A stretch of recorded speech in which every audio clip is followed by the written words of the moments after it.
Praktika, praktika i praktika. Keçdiyimiz praktikum kursundan biraz danışmaq istəyirəm. Bir çoxlarına bu maraqlı ola bilər. Praktikuma qoşulanlar hansı idiler? Rus dilini başa düşürəm. Demək olar 90%. Amma danışa bilmirəm. 3 həftəmiz keçib, artıq nələr müşahidə edirəm. Да, действительно, 70% участников понимает русский почти на 90%. Anlayırlar, asan anlayırlar rus dilini, amma həmən o anladıkları frazaları, sözləri həmən elə kimi situasiyalarda özləri danışa bilmir. О чем это говорит?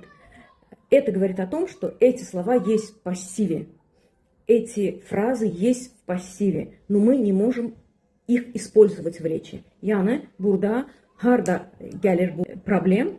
Bilməmək deyil, o sözlər passivdə var, amma onu işə sala bilmirik. Lazım olanda onları artikulyasiya edib deyə bilmirik, səsləndirə bilmirik.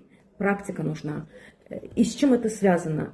Qorxu, это волнение, danışa bilməyəcəm, sözü tapa bilmirəm, çox böyük bir pauzalar yaranır, danışmasam yaxşıdır. Yəni, əgər məcburdursa, işdə, hardasa, hansısa sözləri demək, ona asan da olan sözləri deyirsiniz, amma başqa bir mövzular gəlirsə, hardasa bir свободный разговор, где-то besieda, я не буду говорить, mən danışmayacağım, mən ora qoşulmayacağım, çünki mən söz tapa bilməyəcəm, danışmayacağım. Və bunu nə edəcək? Məhz indiki dərsdə belə bir tapşırıqlar keçəcəyik. Birincisi, o boşluqları doldurmaq üçün sözlər var. Azərbaycan dilində biz onu işlədirik.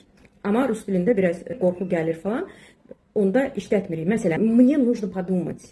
Я должна подобрать нужное слово. Я не могу вспомнить.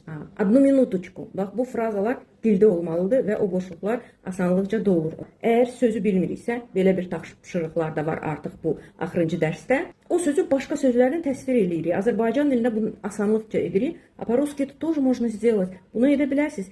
Hansısa söz yaddan çıxıbsa, onu həmən rus dilində daha asan başqa sözlərlə izah edirik. Və bunu praktikada çox işlətməliyik. Bax, bu iki tapşırıq var axırıncı dərsimizdə. Bu praktikanı edəcəyik və ən əsası biraz stres yaratmaq lazımdır. Tələbələr mətni mənə danışaraq belə azacıq bir stres vəziyyətində göndərirlər. Bax, belə. Əgər sizdə də belə bir problemlər müşahidə olunursa, siz onu hiss edirsinizsə, bizə qatılın.